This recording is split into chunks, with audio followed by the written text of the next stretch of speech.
നമസ്കാരം. നിർമ്മാണത്തിലിരുന്ന ആണവ കേന്ദ്രം US ആക്രമിച്ചെന്ന് ഇറാൻ.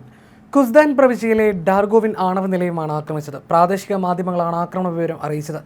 ആക്രമണത്തെ ഇറാൻ ആണവോർജ്ജ ഏജൻസി അപലപിച്ചു. പ്രാദേശിക സമയം 3:39 ആക്രമണം ഉണ്ടായത്. 2022 പ്ലാന്റിന്റെ നിർമ്മാണം ആരംഭിച്ചത്. ആണവ നിലയത്തിന് നേരെ അമേരിക്ക നടത്തിയ വ്യോമാക്രമണത്തെ ഇറാൻ ശക്തമായ ഭാഷയിൽ അപലപിച്ചു.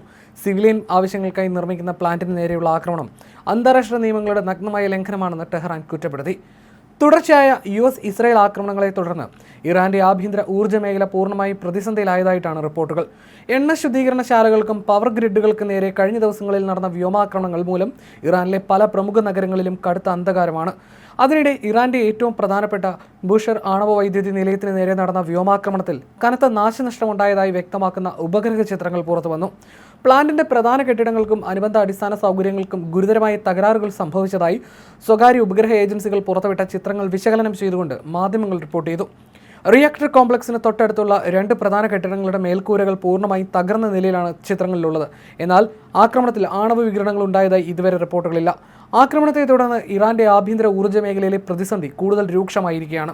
രാജ്യത്തെ പല പ്രമുഖ നഗരങ്ങളിലും മണിക്കൂറുകളോളമാണ് പവർ കട്ടുകൾ ഏർപ്പെടുത്തിയിരിക്കുന്നത്. ആണവ നിലയത്തിന് നേരെയുണ്ടായ പ്രഹരത്തിന് കടുത്ത ഭാഷയിൽ തിരിച്ചടിക്കുമെന്ന് ഇറാന്റെ റവല്യൂഷണറി ഗാർഡ്സ് മുന്നറിയിപ്പ് നൽകിയതോടെ മിഡിൽ ഈസ്റ്റ് കൂടുതൽ കലുഷിതമായിരിക്കുകയാണ്. ഇതിനിടെ തെക്കൻ ജോർദാൻ നഗരമായ അഖാബ ലക്ഷ്യമാക്കി ഇറാൻ ബാലിസ്റ്റിക് മിസൈലുകൾ തൊടുത്തുവിട്ടതായി ഇസ്രായേൽ സൈന്യം സ്ഥിരീകരിച്ചു.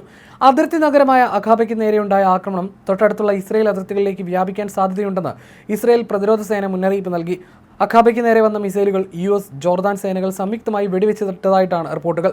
മിസൈലുകളുടെ അവശിഷ്ടങ്ങൾ ഇസ്രായേൽ അതിർത്തി നഗരമായ എയ്ലാറ്റിൽ പതിക്കാതിരിക്കാൻ ഇസ്രായേൽ വ്യോമ പ്രതിരോധ സംവിധാനമായ അയൺ ഡോമും സജീവമാക്കിയിട്ടുണ്ട്. തുടർച്ചയായ 7ാം ദിവസമാണ് അമേരിക്ക ഇറാനെ ആക്രമിക്കുന്നത്. മധ്യപ്രവിശ്യയായ യസ്ദ് നഗരത്തിൽ 5 സ്ഫോടനങ്ങളുണ്ടായി. ബന്ദർ അബ്ബാസ്, സിറി, ഖിഷം ദ്വീപുകളിലും ആക്രമണം ഉണ്ടായി. അതേസമയം ആക്രമണത്തിൽ ഇറാനും തിരിച്ചടിച്ചു. ഹോർമുസിൽ 2 എണ്ണക്കപ്പലുകൾ ആക്രമിച്ചു. ബദൽ പാതയിലൂടെ പോകുന്നത് അപകടമെന്ന മുന്നറിയിപ്പ് ഇറാൻ സേന നൽകിയിട്ടുണ്ട്. ജോർദാനിലെ US സൈനിക കേന്ദ്രങ്ങൾക്ക് നേരെയുള്ള ഇറാന്റെ മിസൈൽ ആക്രമണത്തിൽ നിരവധി അമേരിക്കൻ സൈനികർക്ക് പരിക്കേറ്റു. അമേരിക്കൻ ഉദ്യോഗസ്ഥരെ ഉദ്ധരിച്ച് CBS ന്യൂസാണ് ഇക്കാര്യം പുറത്തുവിട്ടത്. ഇറാൻ സിവിലിയൻ കേന്ദ്രങ്ങൾക്ക് നേരെ അമേരിക്ക നടത്തിയ ആക്രമണങ്ങളിൽ നിരവധി പേർ കൊല്ലപ്പെട്ടിരുന്നു. രാജ്യത്തെ 5 പാലങ്ങളും വൈദ്യുതി നിലയവും ട്രെയിൻ സ്റ്റേഷനുകളും ആക്രമിക്കപ്പെട്ടതായിട്ടാണ് ഇറാൻ അറിയിച്ചത്. കുവൈത്തിനും ഖത്തറിനും ബഹ്റൈനും നേരെ ഇറാൻ സേന പ്രത്യാക്രമണം നടത്തി. ആക്രമണത്തിൽ കുവൈത്തിലെ വൈദ്യുതി ഉൽപ്പാദന ജലശുദ്ധീകരണ പ്ലാന്റ് തകരാറിലായിരുന്നു. ഇറാനിൽ US വിജയവഴിയിലെന്ന് അമേരിക്കൻ പ്രസിഡന്റ് ട്രംപ് അവകാശപ്പെടുന്നു.